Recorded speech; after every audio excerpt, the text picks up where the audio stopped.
Salut, c'est Trado, je suis content de vous retrouver pour une nouvelle balade avec l'ami Dash.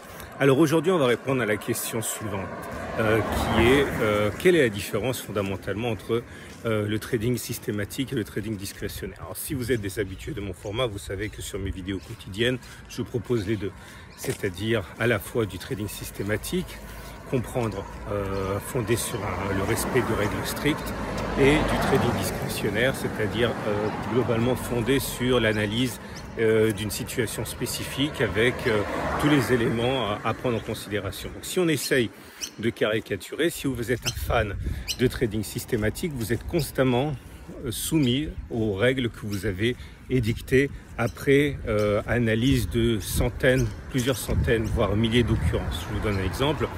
Vous avez remarqué que après des centaines d'occurrences, lorsqu'on a, je sais pas moi, un avalement haussier sur une moyenne mobile à 50 jours, eh bien, plus souvent que l'inverse, on va monter de 2% et on gagnera de l'argent si on met un stop de protection en dessous des précédents plus bas.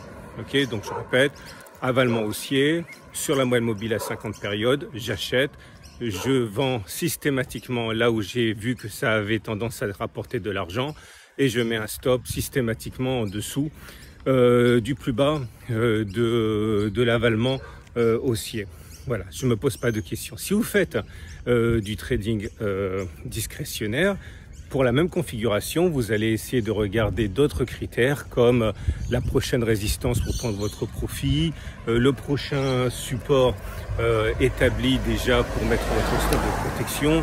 Vous allez éventuellement regarder le contexte des autres marchés, des autres indices. Et en connaissance de cause, vous allez donc prendre vos profits et rentrer éventuellement sur des points qui seront différents d'un trade sur l'autre. Alors, je dirais que les deux se valent à partir du moment où vous faites les choses sérieusement et surtout les deux se valent à partir du moment où vous êtes bon. Et c'est un peu le problème. C'est-à-dire que pour faire du trading systématique, il faut entre guillemets être moins bon que pour faire du trading discrétionnaire. Tout ce qu'il faut, c'est avoir fait les choses sérieusement, avoir testé des centaines d'occurrences et d'avoir remarqué que sur des centaines d'occurrences, eh bien, ceci a plus de chances de se produire que l'inverse. Et à partir de là, vous pouvez espérer gagner de l'argent. Le problème, c'est que c'est dans l'énoncé.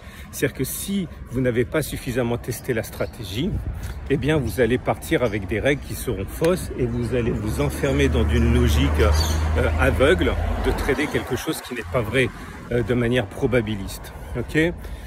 Maintenant, l'avantage principal, encore une fois, c'est que vous passez du problème que rencontrent essentiellement les traders discrétionnaires, qui est celui-là, qui est que, parfois, vous êtes aveuglé par des biais, vous pensez que ça doit monter, donc vous allez avoir un biais de confirmation, vous allez simplement regarder ce qui vous arrange, clairement on est tous soumis à ça.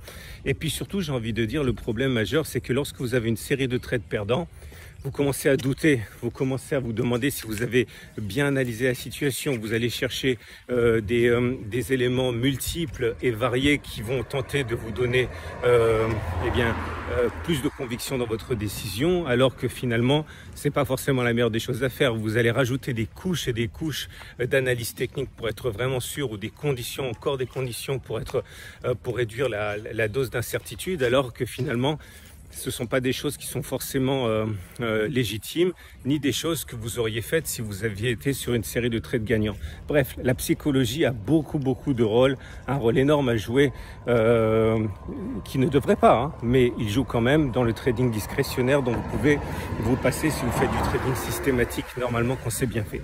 Alors, ça mérite quand même des explications supplémentaires. Je reviendrai sur ça dans d'autres balades avec Dash, mais voilà l'idée.